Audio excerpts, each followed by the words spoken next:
السلام عليكم. اليوم سنتطرق لموضوع غير الشعر. سأقتبس لكم بعض الكلمات للإمام ابن أبي زيد القيرواني رحمه الله، من كتاب الرسالة في مقدمته.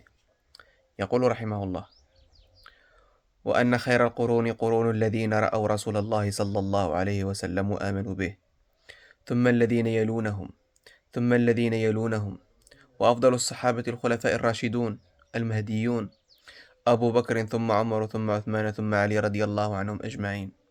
وأن لا يذكر أحد من صحابة رسول الله صلى الله عليه وسلم إلا بأحسن ذكر والإمساك عما شجر بينهم، وأنهم أحق الناس أن يلتمس لهم أحسن المخارج، ويظن بهم أحسن المذاهب، وطاعة أئمة المسلمين من ولاة أمورهم وعلمائهم، واتباع السلف الصالح، واقتفاء آثارهم والاستغفار لهم، وترك المراء والجدال في الدين، وترك كل ما أحدثه المحدثون.